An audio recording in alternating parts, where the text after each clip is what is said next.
pronounce it ketamine or ketamine? Everybody has their own twist. I have some people that call it Kit Kat. Ooh, yum. Right? Ketamine, however you want, I'm open. It's like tomato, tomato. Presumably, if it's a horse tranquilizer, you'd probably be dead if you took it, or something. Well, it's veterinarian grade. So veterinarians have different than human in the sense that we have prefrontal cortexes. Animals do not. It's Okay. only humans that tell animals they have thoughts. Mm, Right? Like the dog misses me, the dog doesn't miss you, right? But you have definitely created a trauma bond to where the dog has a reaction when you leave and arrive, which then we give ooh. words to, you know what I mean? And Yeah, yeah. so animals, when we disengage them to work on their body, then it's a whole different, it's a flaccid part that actually happens to the physical of their bodies, whereas Mm, we're disengaging the prefrontal cortex or the thought center, which in humans it develops over time. It's the last part of our brain to actually wire to where we can mm. have conscious thought, and it takes at minimum 8 years, which is why little kids, I know, right? And we're no separate from this. It happened to you and I just as much so, but where little kids and teenagers, it takes us such a long time to process information because the information is coming from the back of our brain forward, which then the last thing that we can do is form a sentence, which is why it's so hard for kids to concept and respond quickly, which is what honestly adults want them to do instantaneously, because we've also been trained to hurry up. Yeah. It's just a mantra of America, right? Like we start forcing little kids to go to schools as early as 4, like the kinder, you're right. Other than that, it's Hmm. preschool or whatever. And each morning we're getting our asses kicked. So it's like, hurry up, get in the car. And little kids are like, what the fuck? They can't even think, let alone form an intelligible sentence to respond. And you certainly can't do it quick enough, because then, it's that the parents are on to the next. That's why they encourage people to just do one thing at a time so that you can actually do that one thing efficiently. But Yeah. otherwise, we tell little kids, like, go get your shoes, meet me in the car. What are you doing? Where's your water? Blah, blah, blah. You get it's just like there's too much. And so Mm, the difference in that is huge. And we do use it. Veterinarians use it. I mean, if you look at the way that we're absorbing medicine right now, there's so many people, instead of going to a doctor or a hospital, they go get antibiotics from veterinarians, and they get fish antibiotics. really? Oh yeah. I've never heard that before. Yeah, it's something that's pretty common right now, because you can just go into a pet store and get them. And so they're like, well, it's close Without a enough. prescription. Yeah. And the wait times, I mean, so there's so much multiplicities to this, and where animals, especially horses, to be able to put a horse down, and not down like to kill it down or to end its life, but to do some sort of body work on the animal, ketamine's an amazing gift, because then their giant, strong bodies are tameable, and you don't have to Mm, secure their airway. Because if you think about it, to intubate a horse or to secure a horse's airway is not easy.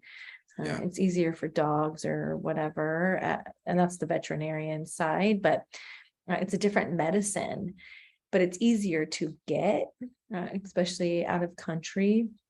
So then they send veterinarian grade, and there's different grades, right? There's ketamine hydrochloride, there's ketamine R, there's ketamine S.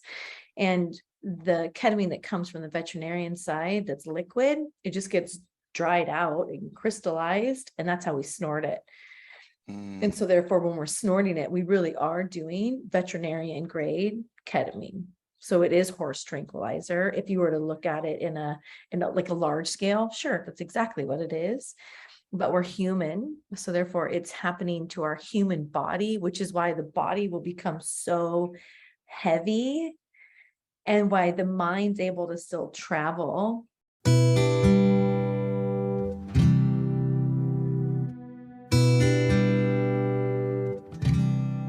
Hello, everyone, and welcome back to the Chitheads podcast. My guest today is Christi Myers.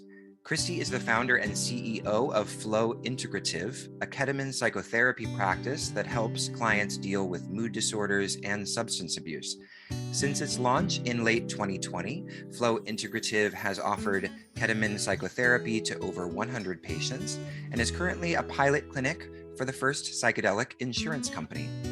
Most insurance companies, that's pretty exciting. Most insurance companies don't cover ketamine treatments for depression, anxiety, or other mental illnesses. She is also a professor and assistant director of Emergency Medical Services Department at Victor Valley College in California. She previously worked as a paramedic at several agencies, including the Department of Defense, San Bernardino County Fire Department, American Medical Response, and the Department of Justice.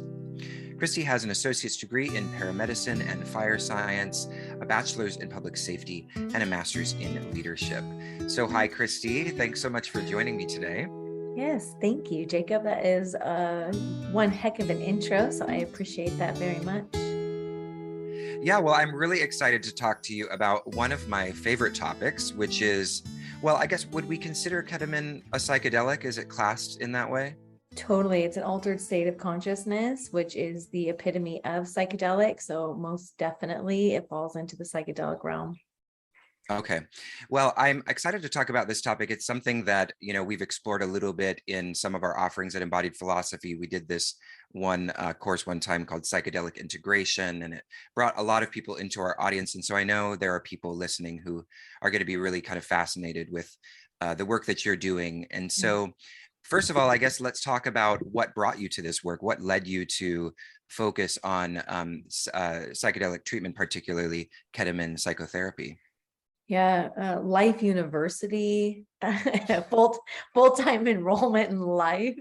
That's the truest statement, right? Because if you were to have asked me this a decade ago, or classifying it as psychedelics, or truly what I've cultivated in this time space is my life's work has led me here, which has been compounded over the last 30 years, really.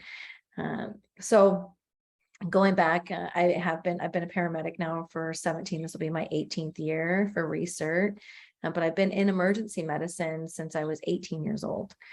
Wow. And thank you. Part of the story, so it goes all the way back, it's tragedy, which led to triumph and a whole lot of grit. When I was 15 years old, I lost my dad to suicide.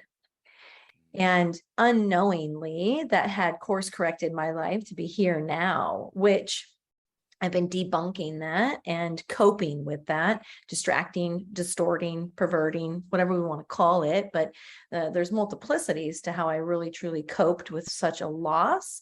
And then, of course, what society had kind of just dumped on me about it. Right.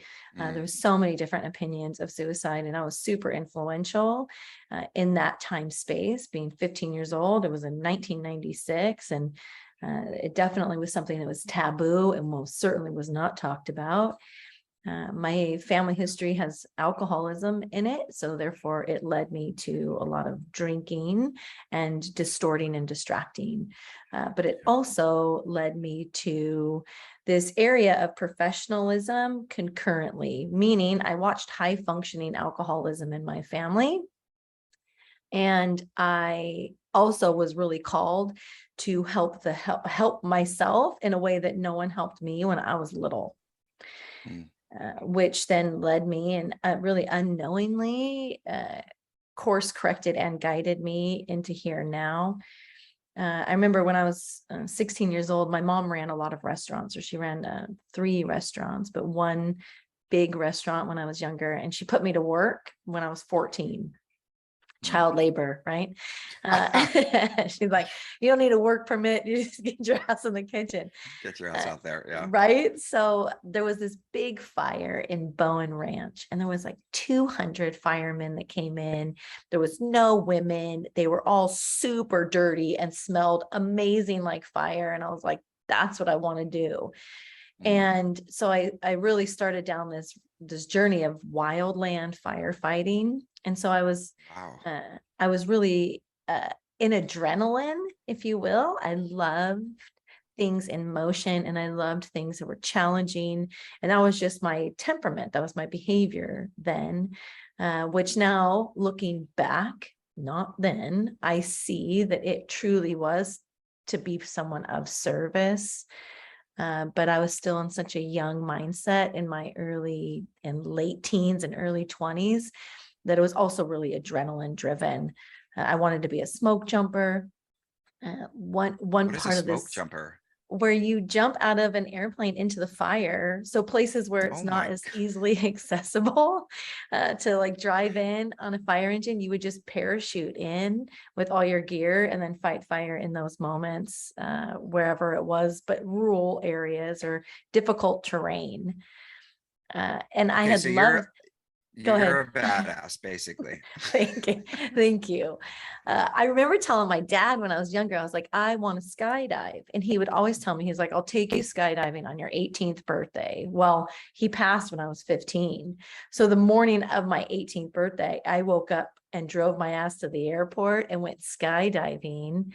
And that was just, I mean, it was one of those things. So it was definitely adrenaline based, but it was also very servant based. And I learned that along the way, right? So when ketamine found me, it wasn't until about a year and a half to 2 years before COVID hit. And what do I mean by that? There's a multiple stories, but they're all in sequence and they're all parallel. Ketamine entered my classroom. So fast forward 20 years, I became a professor, and I started teaching anatomy, physiology, pharmacology, and the theoretical side of medicine. And when ketamine, the pharmacology side, ketamine entered our drug box. What does that mean? As paramedics, we started to administer ketamine to our patients, and you'll widely see ketamine used right now in emergency medicine. You call 911, and there's a pretty good chance that the paramedics that show up at your house have ketamine in their drug box as a frontline drug to help you with pain management. When ketamine entered my classroom, there was also a student of mine that sat in the front row, and he had a sticker on his computer that said ketamine and chill. And it looked like it looked like the Netflix sticker. And I was like, man, I was like, what does that mean? And he really, and I'm like, well, it sounds kind of rapey, like what does that mean? Like, what are we doing with this sticker? And then at the same time, ketamine was entering our classroom.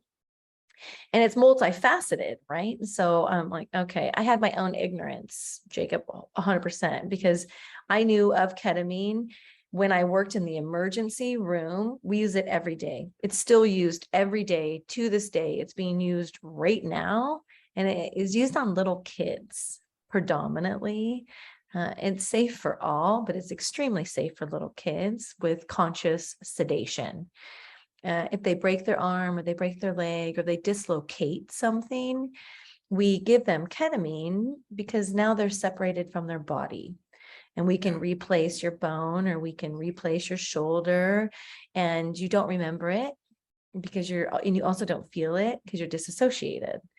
And because it's so safe, there's no airway compromise, meaning it's a lot easier to do that in the emergency room to help someone than it is to put you into an operating room.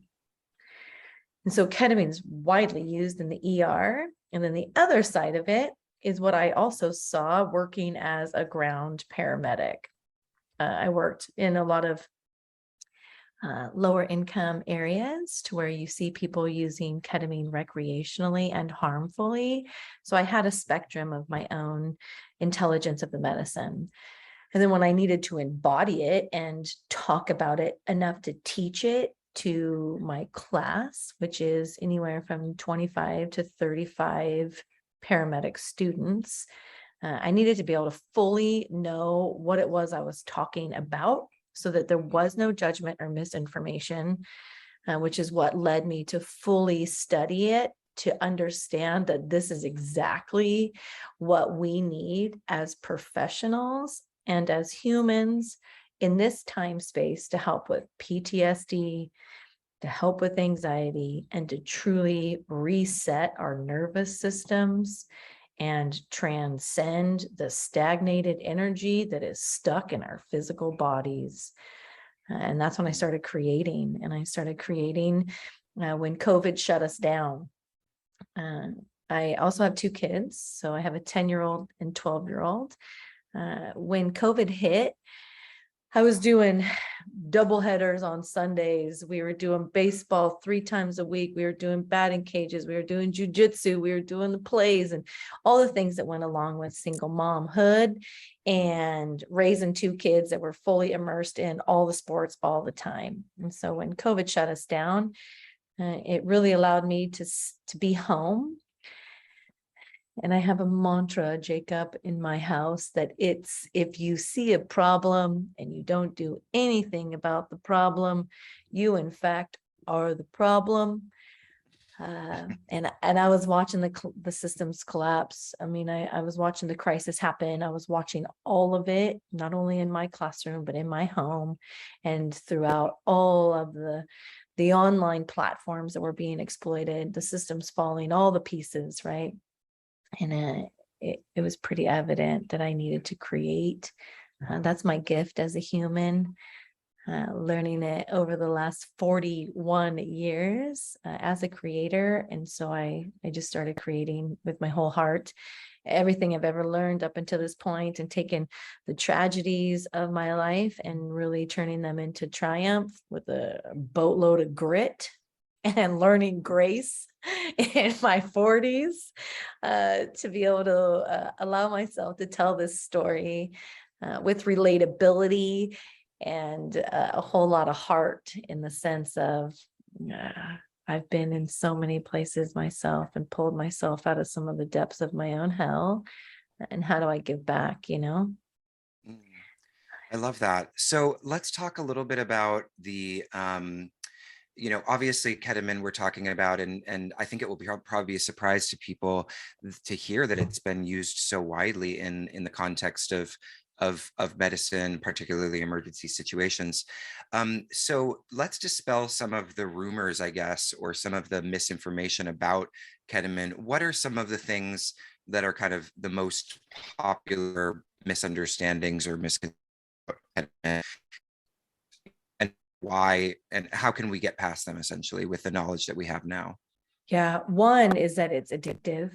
It's not addictive in the fashion that we're using it.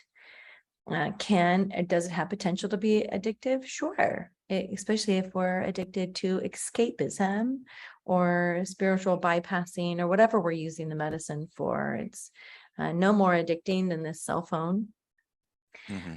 Or coffee. That's true. Which I got which both. I'm drinking right now. Yeah. Same. I got both right next to me. I got 2 of these good things next to me, right? So it's not addictive. And it's not a horse tranquilizer. It can be, 100% it can be. It's in the way that we dose, and it is the derivative of, so ketamine's actually a compound from earth. It's 33 different compounds from earth. We took those compounds, we formulated a synthesized version, and then now we deliver it intentionally through different routes of entry. No matter what kind of drugs you do, they have to make it into the bloodstream. And so therefore, ketamine has variability of how we can administer it. You can administer it via snorting it. You can put it in your cheeks and absorb it. You can eat it. You can inject it. You can put it in your muscles. You can even do it rectally. Ketamine's versatile. That's a huge thing right now, is people are learning how to do first pass mentality. They're bypassing the liver, they're bypassing the organ systems, and they're going rectally, which rectal, most anything is pretty quickly absorbed. We see that right now, and people are even butt chugging, right? I mean, you can even put booze in your butt. Butt chugging? Yeah. You can put booze in your butt? Yes. Oh, wow. Yes.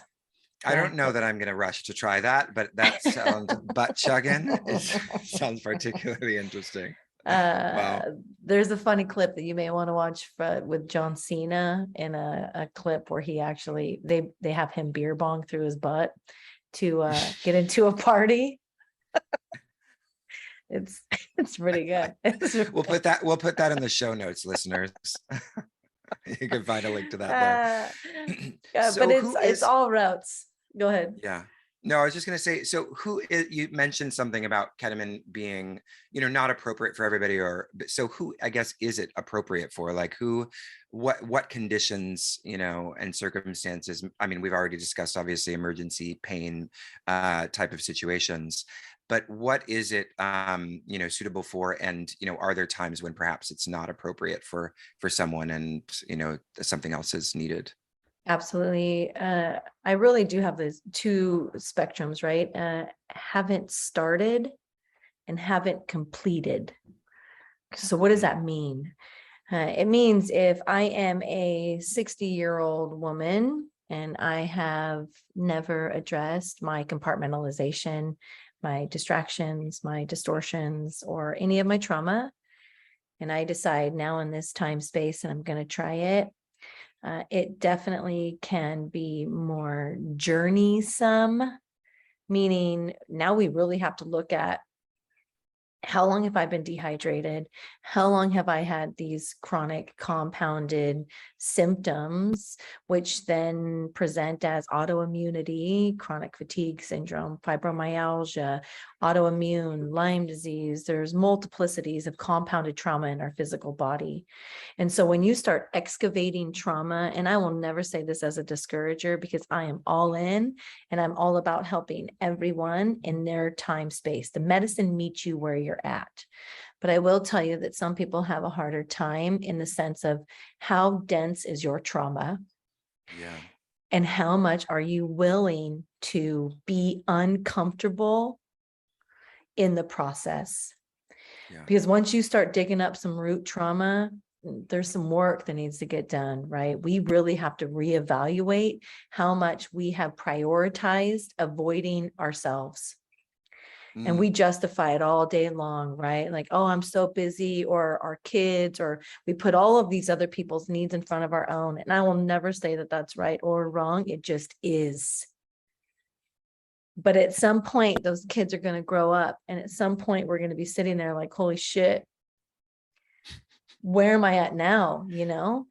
And we start down this journey, and perhaps we've also been medicated for 30 years. Yeah. Those are competitive antagonists. What does that mean? It means that there's some serious pharmaceutical drugs that have a stronghold inside of your body. And it's going to feel like shit for a little while until you're able to move past and through that, which requires lifestyle changes, which requires reevaluating your relationship with your current time space. And for some, Jacob, they'll tell me, they're like, you know what, Christy, I realize that this is too much work and I don't want to do it. And I love you for that, because I love that you know that about yourself. That's it. You've already overcome so much because you recognize what you don't want, which then tells you what you do want. It meets everyone where they're at, and some people aren't ready.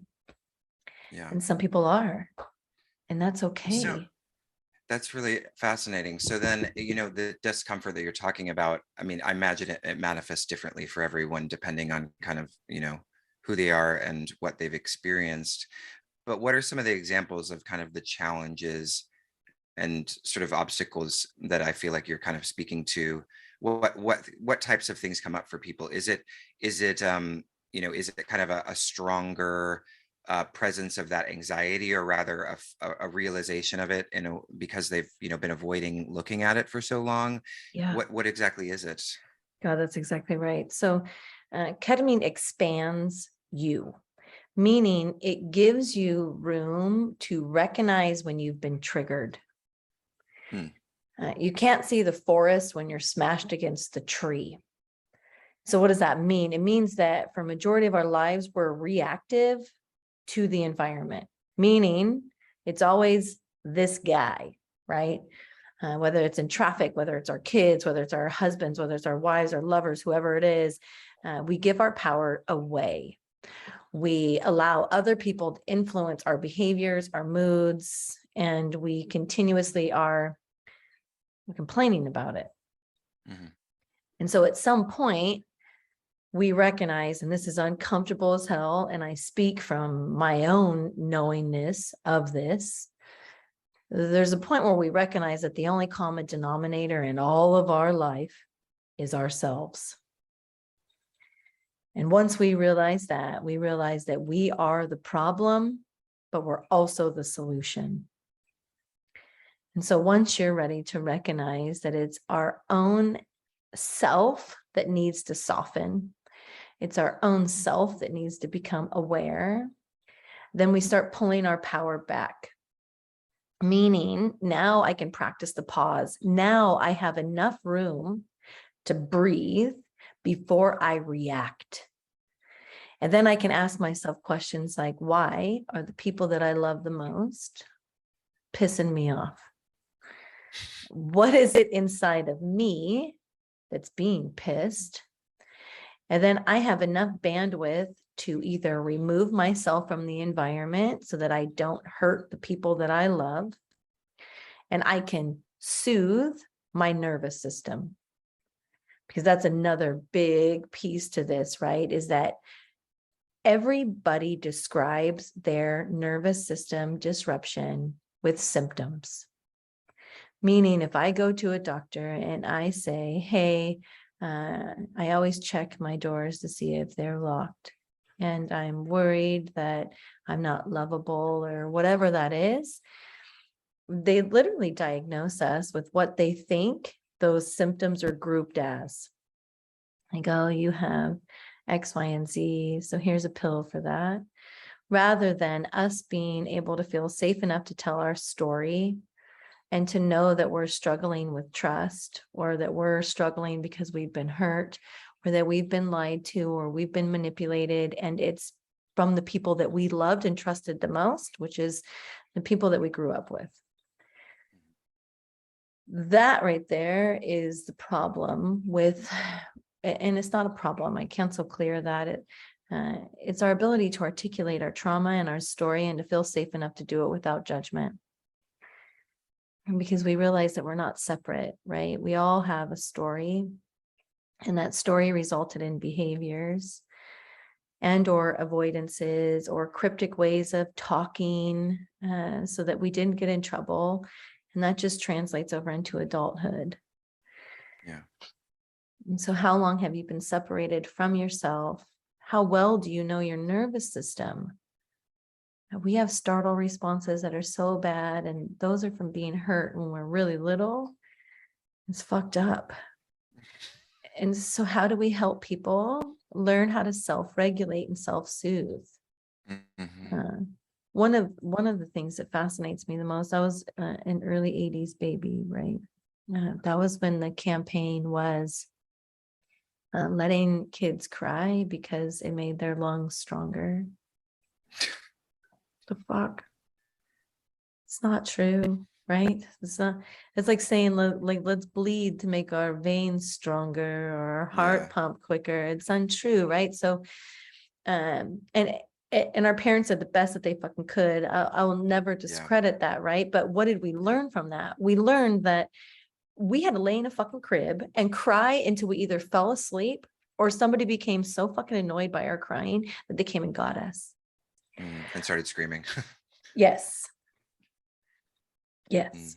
And so it's the question comes into, how long has your nervous system been dysregulated? And how have you been dysregulating your dysregulation so that you can feel regulation? We all do it differently, right? For some of us, we choose working. My name's Christi. I used to work 4 jobs at one time. And that was my cope, right? I avoided myself with professionalism because I thought that was more responsible. But at the same time, I was still also drinking every chance I could because it was a lubricant to my nervous system disruption for when I wasn't working.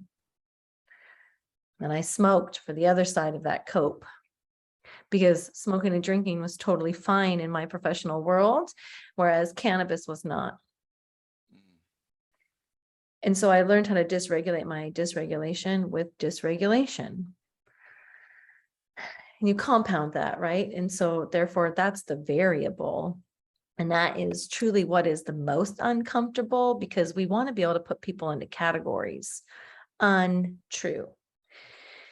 We may all like one thing, right? Like restaurants or groovy vacation places or whatever, but all of us dysregulated differently, but we all have commonality.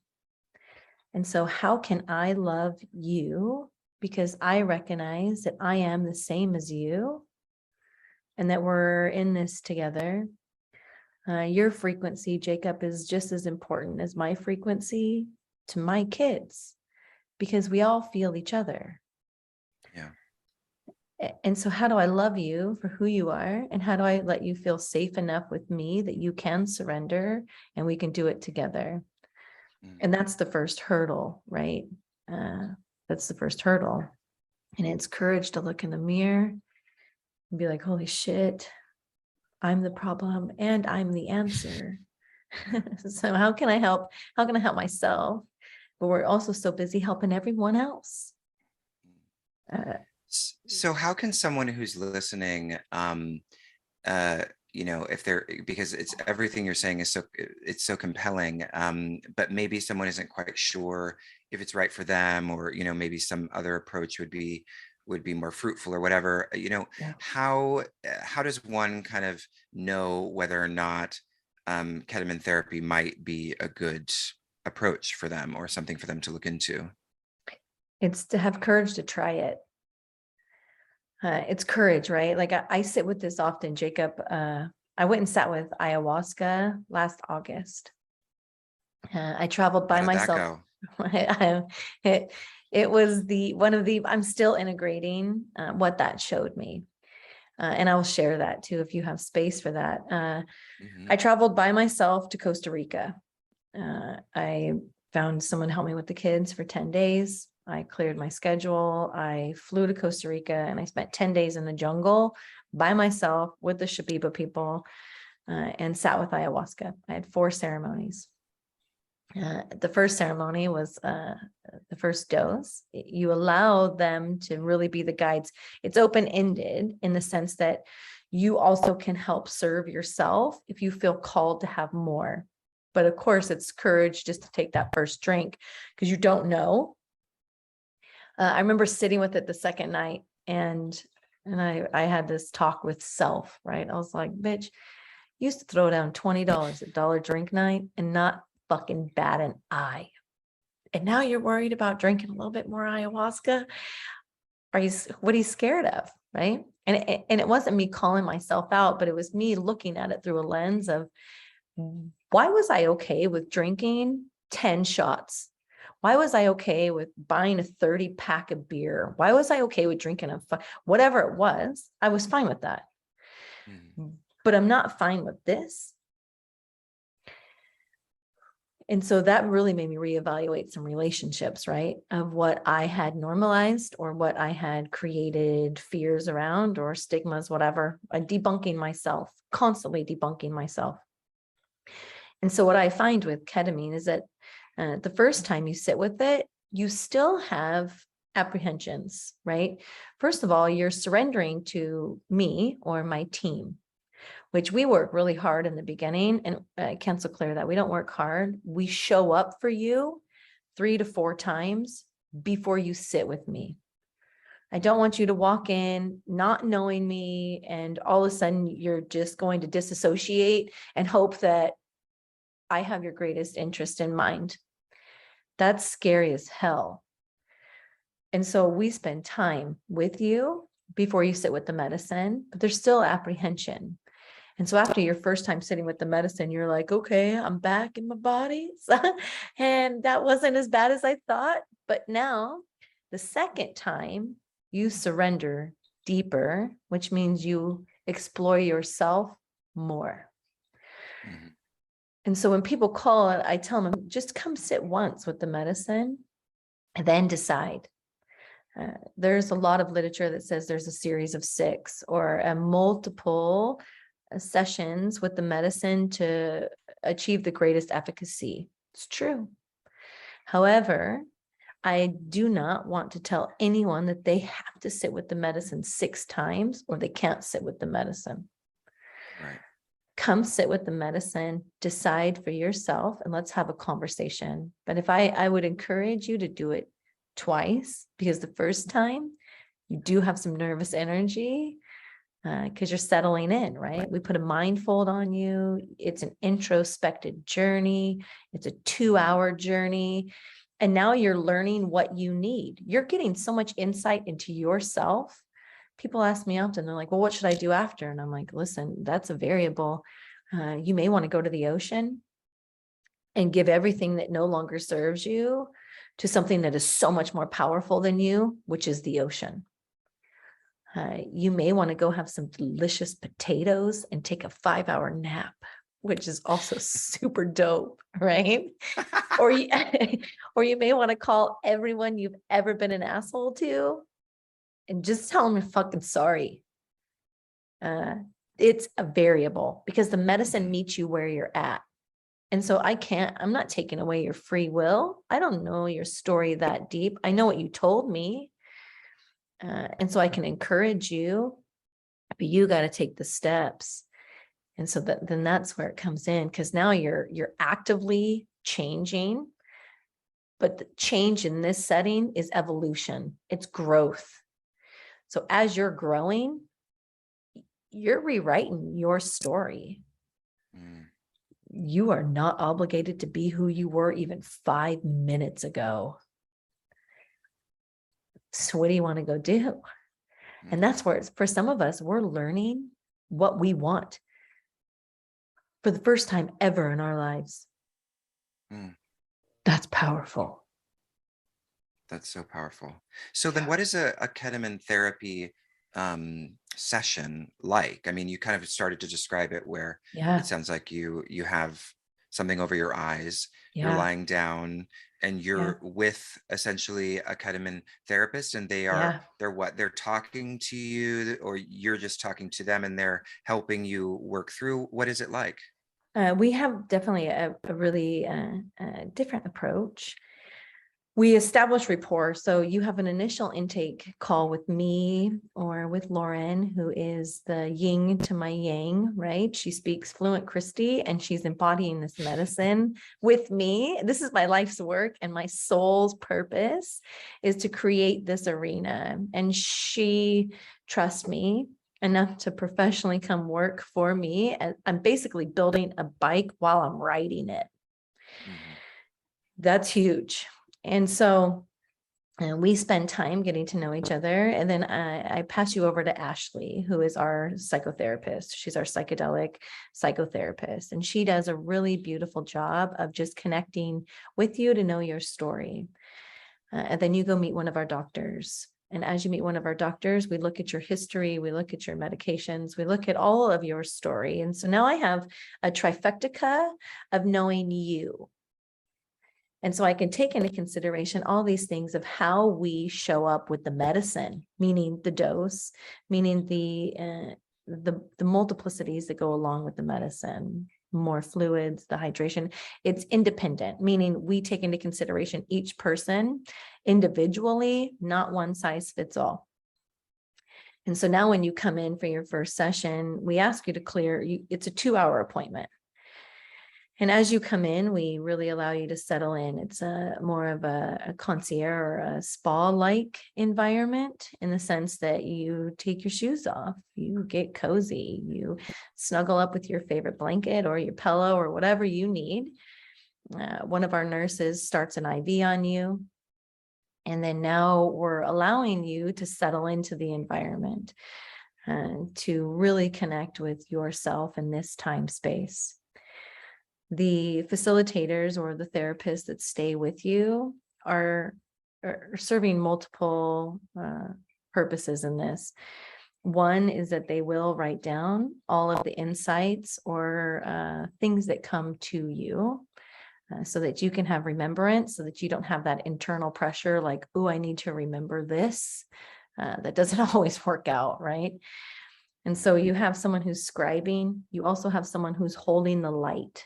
What does that mean? It means that when you separate from your physical body, knowing that someone is sitting right there next to you, that 100% has the greatest intent for you, allows you to feel so safe to explore the unknown.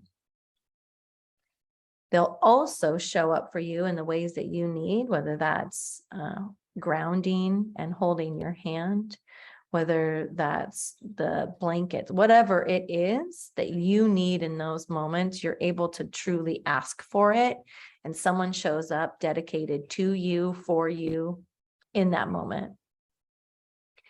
The afterwards or the landing period. So again, it's an introspective journey, meaning we take the environment away. So now you're not influenced by what you see and or what you're perceiving. It's all inward. So you're blacked out. That's also courageous because the dark can be scary for a lot of people. But that again, that's why we work so hard on the front end, or that's why we show up the way we do on the front end, so that you already know that you're safe in the environment. And then we incorporate vibration and frequency and music so that we can tap into the amygdala, we can tap into the hippocampus, the two areas that become accessible when we get the nervous system opened up and out of our own way. And so now we're vibrationally healing all the frequencies that are trapped inside of the brain neurologically, as well as in the physical body. So we're liberating energy from you in your mind and body, while your soul allows you to see what you need to see. And that's your free will. That's the inner knowingness that only you can provide for you. You're able to see yourself in a transcendental space, which the insights that come from that are worth their weight in gold. Yeah. Because you're the only one that knows the answer. I can try to digest it. I can guess it. I can educate it and hypothesize it. I can do a multiple amount of things just because of my own life experiences. But for some, that's extractive, and that can be harmful, and it can also be wrong. Yeah. And so I can cause more harm by telling you what I think you think, rather than creating a safe enough arena for you to explore yourself. And then afterwards, when you land and come back into your body, that is optional as far as how you unfold. We provide an environment where you can just sit and be and land and nurture your body with food or something delicious along those lines. Maybe it's just hydration. We also hydrate you so that your body has enough lubricant to push any stagnation of energy that may be residual from what you moved through during therapy. We also have a beautiful person that knows how to actively listen and hold space for you. So you can unfold, you can digest, you can share, and feel safe enough to do so. It's incredible. Sign me up. Yeah. Yeah. So, Yes. Oftentimes I think people have this understanding of disassociation as something that's bad, and you've mentioned it a few times. And so Mhm. I'm curious about that misunderstanding. Like, why can be, I mean, I think you already reflected earlier on how disassociation might not be the right choice for some people with certain types of experiences, but why, and for those that it is transformative, why is it transformative? What does it allow for that makes change possible and makes moving through these constellations of trauma possible? It allows you to become an observer of your own trauma.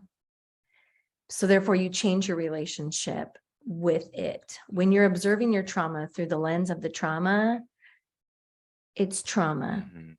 When you can come outside of that network and you can now perceive it from highest self, You now observe it and you're able to recognize that it happened to you and not because of you. That is one of the most powerful things for a human to embody. Where that can become uncomfortable and or harmful is if you're already in a disassociated state. And that can be psychoses. That can be during a psychotic break. We develop skills based off of the density of our trauma. And I'm going to say this as gently as I possibly can, because it is uncomfortable to listen to when we talk about such profound childhood trauma, right? But if you had to live a majority of your life as a little kid, disassociating from the repetitive trauma from a person in your life that harmed you in such ways and then followed it up with, I love you. It is a fucked up distortion of reality to try to live with and or deal with. And when you know it's coming, you have to disassociate as a compensatory mechanism. Yeah. So that you're not constantly stuck in that state of trauma as you're repetitively being abused.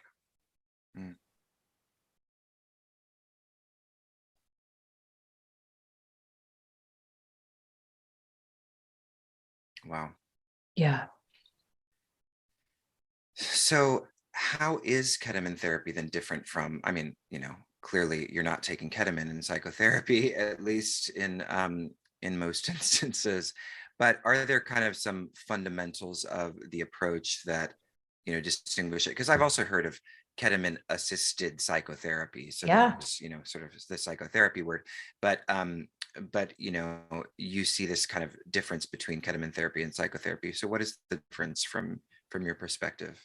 Yeah, it's also the route of entry. So again, it meets everyone where they're at. We can look at this in comparatives with, say, diet. Not everybody's ready to do the whole 30. So first they start with paleo, and then they go to keto, and then they go here, and then they're ready for here. Same principle. When we're ready to talk about our trauma, or perhaps we're ready to just explore some of the trauma from early childhood or wherever that may be, EMDR is amazing. We can do a lot of things to start moving through that trauma and getting to a place where we're ready to move through it. And so the assisted psychotherapy component can be done in multiple ways, meaning I can sit down with a therapist and I can have a ketamine lozenge, which allows me to have a lubricant to segue into uncomfortable conversations that would normally cause me to be triggered and react and shut down. So now I'm softening the edges. I'm able to talk about it more. I don't have the same visceral response to the story or wherever I'm going with it. I'm able to step in. And then there's the ability to now go into an intramuscular. So again, it's all routes of entry into the body. Yeah. A lozenge takes a little bit different route and a little longer of a time, essentially, depending on the lozenge and the dose. It also depends on the human. Intramuscular has to make its way through the layers of your muscles. And I've really been looking at all these avenues and modalities, scientifically, exponentially, experimentally, in all different realms of how do we embody the medicine and what can be right for each person independently. The reason I choose IV in therapy is because it goes 100% to source, meaning it's in the bloodstream. So now it's definitive of where it's going and how it's working. If I were to give it to you through your muscles, the variable is anywhere from 60 to 100% of how it's going to make its way into the bloodstream. Meaning we got to look at fat solubility, we got to look at water permeability, and we have to look at how hydrated are you, how much adipose do you have, and how do you metabolize. That's a variable. And so therefore dosing can fluctuate, responses can fluctuate, and let's get real, you can't shut it off. I can shut off an IV and it's done. Its half-life, ketamine's half-life is very short acting. And what does a half-life mean? Half-life means how long it takes for 50% of it to be out of the body. Klonopin, which is widely prescribed and used, has a 20 to 50 hour half-life. You're not even clearing it out of your system before you're taking it again, which is why it creates such addiction. Yes. Wow. Ketamine has a 2-hour half-life.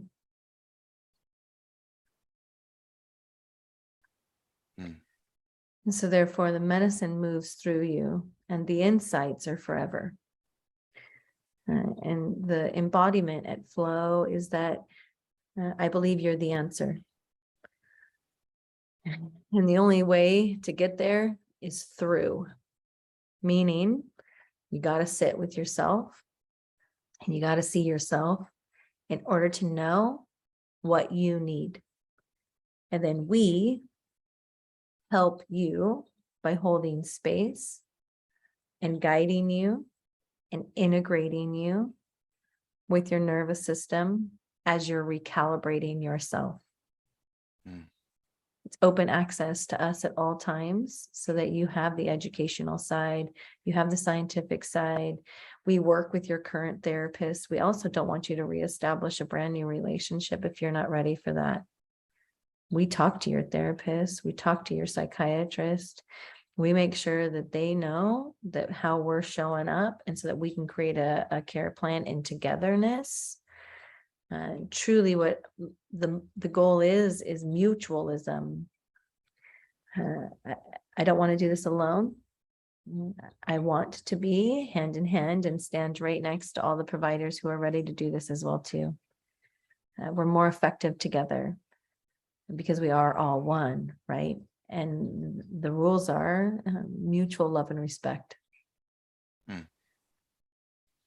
So when we're talking about all of these, when you're talking about kind of what happens in the context of ketamine therapy in terms of being able to step outside your trauma and to witness your trauma, I mean, it's pretty obvious how transformative that can be for anybody with the imagination to reflect on it, even for a minute. But what have you seen happen in people's lives in the work that you've done? Like what kinds of changes? Obviously it's different, I'm sure, for everyone, but what are the kinds of changes and transformations that you've witnessed? I have witnessed men break generational sexual trauma with the support of their ancestors. I have watched men and women completely dissolve the relationship with Adderall, no longer attached to the need for pills because their relationship changes instantaneously. I just had a gentleman who sat with the medicine one time and literally has not used and has done away with his Adderall usage, which he has been on Adderall now for many years, and he was taking it twice a day and hasn't touched it since. Wow. I have watched people completely stop drinking. I have watched people completely come off of Xanax after the first session. I've watched them get rid of their SSRIs and completely come off of antidepressants. It's incredible what we will allow our minds to do when we can come out of our trauma network. Now, in some of those instances, like for example, when someone is able to transform their substance abuse, do they come into the sessions sort of knowing that's what they want to accomplish, or is it just a natural byproduct of the process? It's a byproduct of the process. We're shedding unconscious programs We're liberating stored, memorized, traumatic responses vibrationally in the body, and we're expanding your consciousness. And when we expand your consciousness, you take power and energy away from what was. Mm. We're reevaluating our relationship with our story. So no longer is that the truth. That's no longer my truth. My truth now is that happened to me, and I've learned from it in these ways, and now I'm moving forward from it, rather than re-victimizing myself every single day by being stuck so deeply in that trauma loop that that's all I can think about, talk about, or feel, because I constantly think it's going to happen to me again, because I'm still so deep in survival, even though I'm 20 years removed from it. The event is so profound that it's constantly shaping our lives because we're still in that energy loop. Yeah. Well, and also what seems powerful about it, just touching on something you said earlier, was when you described this situation of being a baby in a crib and crying, and having kind of the trauma loop, maybe even go all the way back to that moment. That is something that we can't really narrate, right? And psychotherapy, at least, in sort of its talk um, version, we don't like, it's all about kind of narrating the origin story, right, of your trauma in some sense. But for many of us, if it goes prior to even the ability to articulate or to remember that story, how do you narrate that? So it seems Exactly. like this is a much more, it's like getting below the threshold of your conscious mind, which Yes. is below the story. And the story is often, right, it doesn't, it's not it. I mean, of course, it's transformative to remember and to narrate and to tell that story, but sometimes you need to get before the story, even to where, Yeah. you know, you weren't able to actually even remember or articulate that, but it's still there in the body. 100%. It's to the point of singularity. What do I mean by that? I mean that our trauma starts at the point of our existence, which means, Jacob, I was inside of my mom when she was inside of her mom, when she was inside of her mom, which is where, when we talk about all the lifetimes that we've lived, we cellularly have been through the depression, have been through all of these areas of trauma at the cellular level.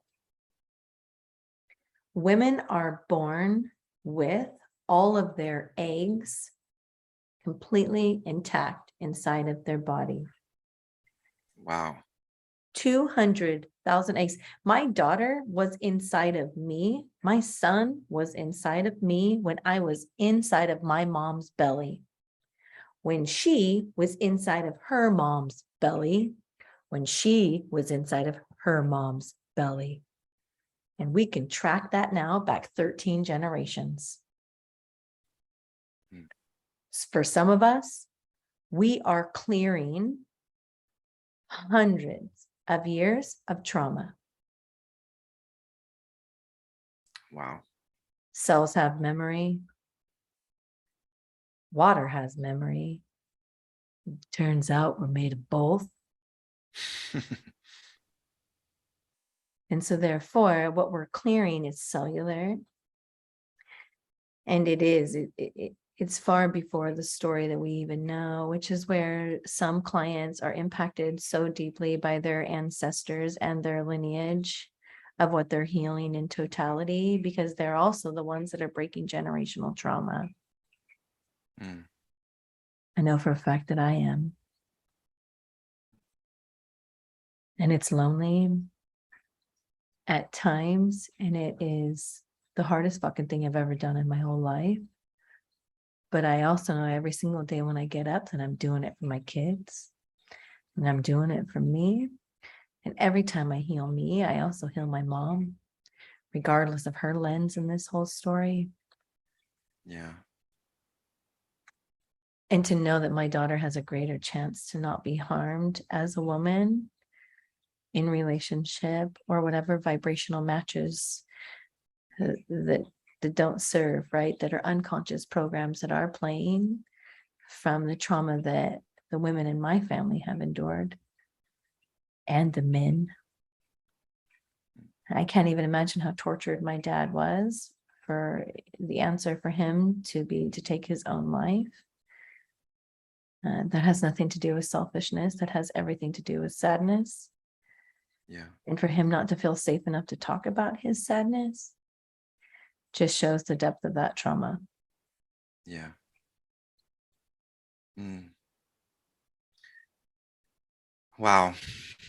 Well, you are such a compelling spokesperson for this process, which is, it's so evident that you've gone through it yourself. And um, I've known a little bit about ketamine therapy, but I don't think I've heard it sort of expanded upon and spoken to in such a like illuminating and profound way. I mean, it's just so clear how transformative and effective it can be. I have one last question before we Yeah. kind of begin to close, and I'll invite you to kind of share how people can get in touch with you.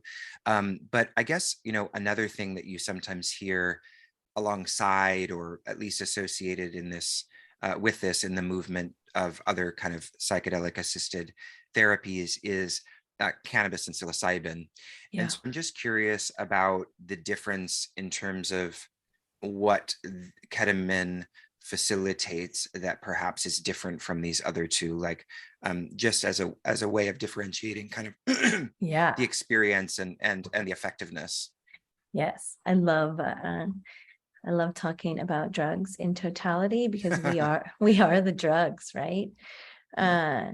And this is, again, I'm going to ask for the temporary suspension of all belief systems, because this is where it can be uncomfortable if it's not in alignment with your current belief.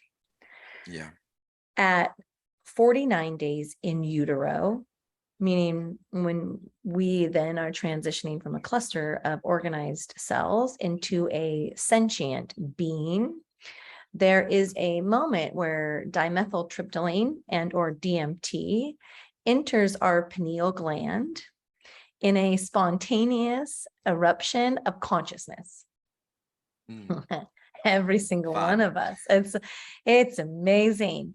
The pineal gland is the conductor, and that's where dimethyltryptamine embodies consciousness into the cells, and we establish human being as a sentience, and a cluster of organized cells now turns into a fetus, right? And we transition into a human being through, a super groovy portal into earth called a uterus, out of a vagina, which is amazing, right? Yeah.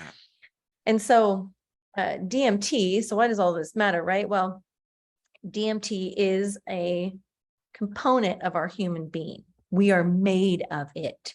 It's extremely prevalent in breath and in the lungs, but it's found throughout the entire body. It's also found in all of nature. And it presents in multiplicities. And so if we look at the history of drugs, we have psilocybin, which is DMT, but it has an additional molecule that comes off of it that allows it to have an MAO component. The hell does that mean? It means that psilocybin is activated by saliva, which allows us to chew it and then activate it. And it's making its way through the bloodstream through our GI tract. Whereas DMT by itself, it has to be extracted. And because it is predominant in breath, it has to be inhaled.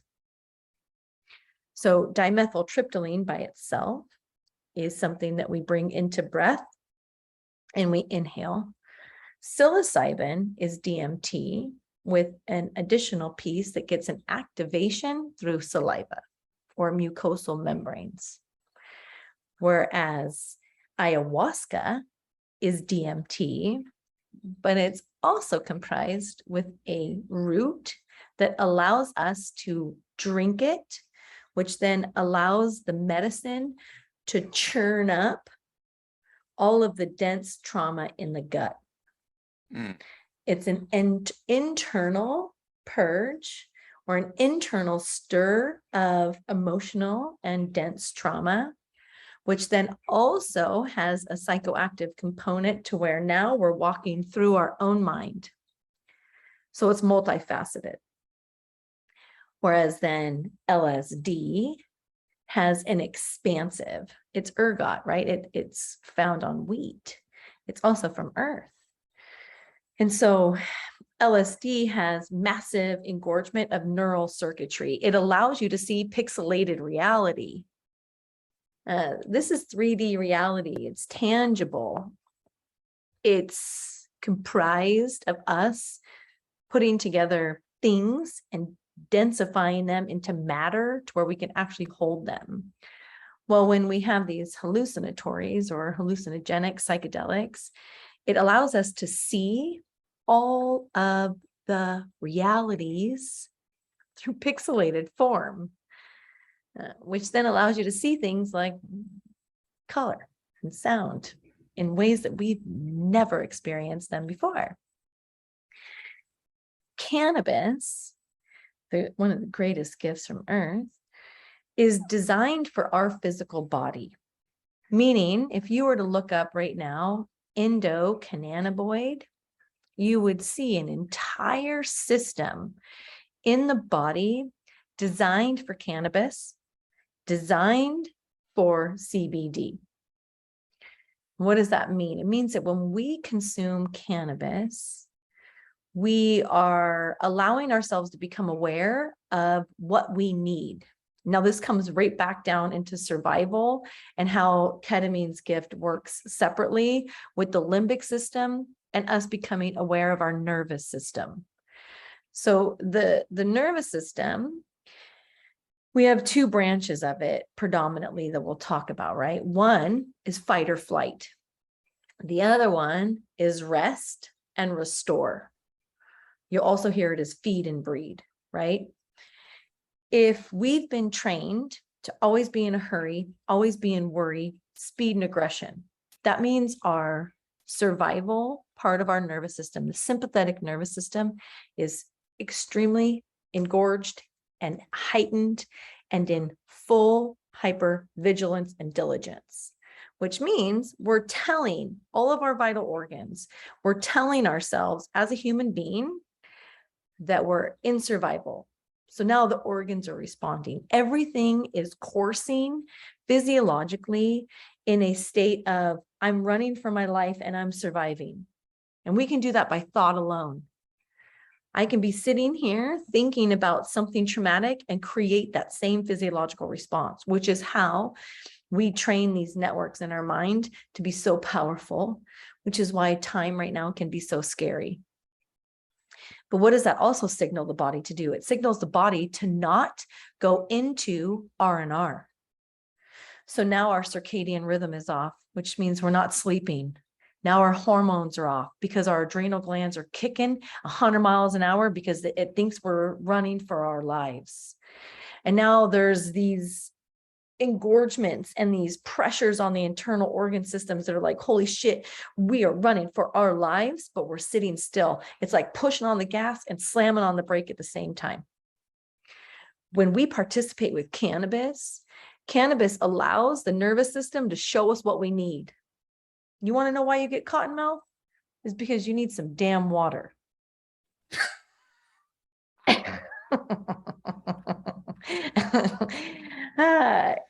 That's the truth, right? But we still, as human beings, we still don't go get water, right? We're like, nah, I'm gonna grab a beer, I'm gonna grab a soda, or I'm gonna grab water, but I don't like water, so I need to turn it a color and put some flavor in it so that I can like it a little bit better, but I'm still defeating my purpose. Or there's an entire generation, my mom to be included, that because I made this coffee with water, therefore it's also drinking water, just tastes like coffee, right? And so cannabis allows us to see what we need. If you get hungry, it means that you've literally been overriding your system for so long and not feeding yourself that you're starving. But you weren't even aware of that because your nervous system was telling you that you had to survive. If I'm running for my life, there's no way I'm going to be like, you know what? I'm going to take a break right now because I'm kind of hungry. No, you cannot go to the luxury parts of our human experience if we're constantly in a state of survival. The same thing goes for intimacy and procreation. If I'm running from a fucking saber-toothed tiger, I'm not going to stop and be like, man, maybe I want to have sex right now. Ever, right? We talk about even like if a plane's crashing, we're like, I'm totally having sex. No, you're not. There's no way that you can have any kind of erection or any kind of intimacy if you're in survival. Those become luxury organs, which is why we also see an impotency crisis right now, major erectile dysfunction as a species, because there's so much pressure on men right now in survival that becomes a luxury item. It's not a necessity. And so when we participate with cannabis, it brings into an awareness of the things that we need to purge out of our body. It's lock and key with the lymphatic system, and really will start to purge and help with free radicals, which is all the excess things in our body that don't serve purpose, that can cause disease, dysregulation, and worse, cancer. And that's why cannabis is so great for patients. Our clients already are experiencing this, right? And so it brings into awareness what we need. And if we enjoy cannabis and then we fall asleep, it's because you needed a nap. Yeah. But what about like paranoia? Because a lot of people experience, they're like, oh, I don't smoke weed because it makes me really paranoid or self-analytical. Mm-hmm. So what's that telling us then? I mean, I'm sure it's different for different people, but. Definitely. One, it can be the percentage, right? Yeah. Earth never designed these dope ass strains of hybrid, super potent, right? I think I'm the only person that goes into a cannabis store and I'm like, what's the lowest percentage that you have? Because I don't want to just turn into just like, blah, right? Yeah. So at times it's because there's such a shift in the nervous system. If you think about it, it's too much. And so now it's such a contrast, it causes paranoia, which means for people that experiences, the solution to pollution is dilution. You got to get some water in you, start flushing it out of you, and start neutralizing your body. You need food, and you need a gravity blanket or something to really hold you, snuggling, self-regulation, any kind of human contact and touch will help so much. And also being able to tell the truth. So that also comes down to not being able to feel safe with who you're around. Jacob, if we're in the same house and I don't want you to know that I smoke cannabis and I go hide it, and now I'm worried that you're going to not like me anymore, I'm not going to tell you the truth. And so that means I'm not in my truth. That means I'm scared. And if I'm scared and my nervous system's trying to balance itself out, I'm just causing harm. It's courage to be like, hey, I just smoked cannabis and I haven't done it in 20 fucking years. And now I feel fucking crazy and I'm super fucking thirsty and I need you to hold me.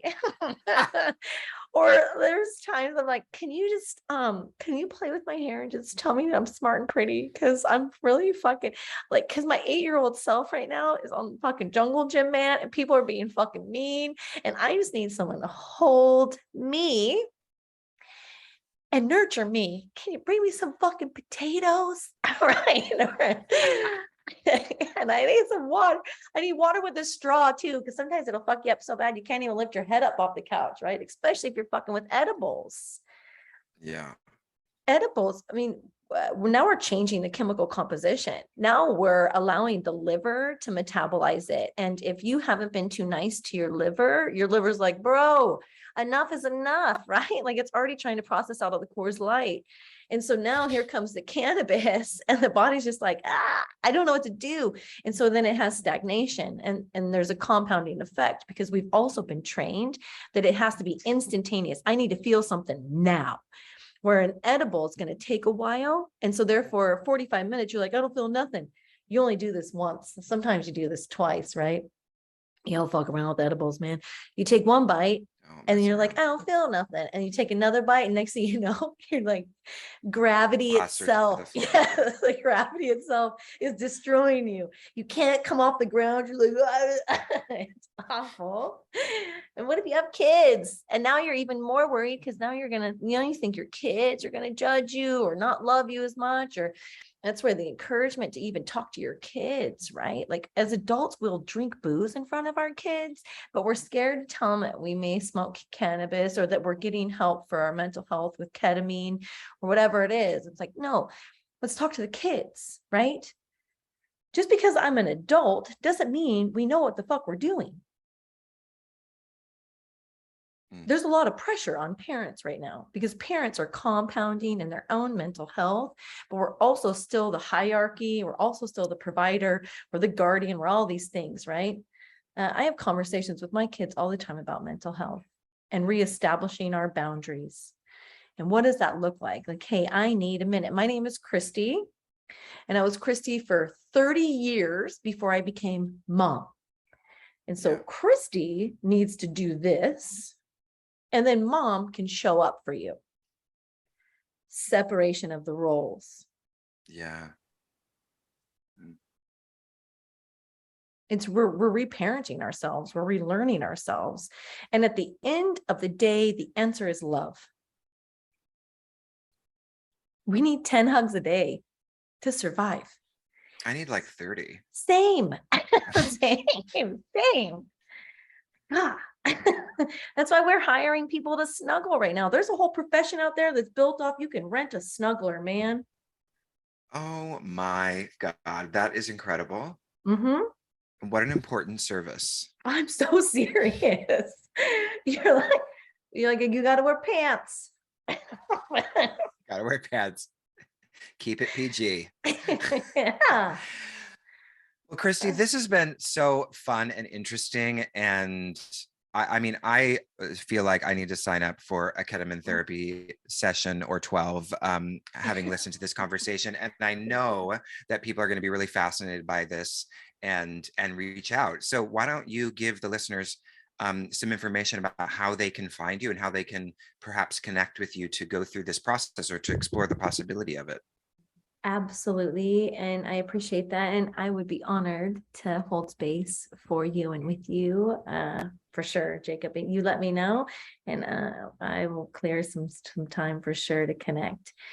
You can either submit an inquiry on our website that then also allows you to schedule designated time with me. And that's done at flowintegrativeketamine.com. I have some pretty powerful news that we're opening a second location with some really, really beautiful, some really beautiful women up in the Bay Area. So that peninsula location is in San Marcos and will be opening in the beginning of August. But for right now, our main location, our first location is in Encinitas. So you can either submit an inquiry on the website. You can also call or text our business line, which is 909-735-FLOW, which is 3569. So it's 909-735-3569. You can also reach out on social media, LinkedIn, Flow Integrative Ketamine's on LinkedIn, as well as my own personal page. Get Ficked is our Instagram handle. That's brilliant. Thank you. And so there's multiple ways, but you can call, you can text, you can email, you can submit an inquiry online, whatever resonates with you the most for what you're comfortable with. That's how we are open to all avenues of information. So. Excellent. So I'm assuming that, I mean, obviously our listeners are all over the United States and then in other countries as well. But with this kind of process, you kind of need to be in person, right? So should people who are in other states or other places want to go through this process, there's a kind of, they have to travel and then set themselves up and that sort of thing. Yeah. Yeah, and we're working right now. I mean, my vision is global. I want to be able to bring this to everywhere. Yeah. And we're working on that for sure. But yeah, we have some people that come out here and stay for 2 weeks. We really do create you a schedule. We have some people that fly in and sit with the medicine and then fly back home. So it really just depends on what you're ready for. And I'm also working on right now to launch a pretty incredible program to help people at home. Oh, that's great. So Yeah. how many states can you actually do this work in legally now? All states. Ketamine is All legal 50 across the states. board. So you can do ketamine therapy in any states now. Yeah. And that's where I encourage everyone who reaches out, especially if there's a place close to you, just give them a call and ask some questions. Yeah. Because not everyone is the same in the approach. And so some modalities are not as, they're all different. Yeah. And so I would just encourage you to see what resonates with you, and then go from there. But otherwise, I'm going to work diligently to make sure that we can take flow and put it all over. That's amazing. Well, it has been such a pleasure, Christi, to speak with you today. Okay. I've been speaking to Christi Myers, who is the founder and CEO of Flow Integrative, which is a ketamine psychotherapy practice. Christi, thank you so much again. It was such a pleasure. I appreciate you, Jacob, very much. I love having conversation with you. This was fun.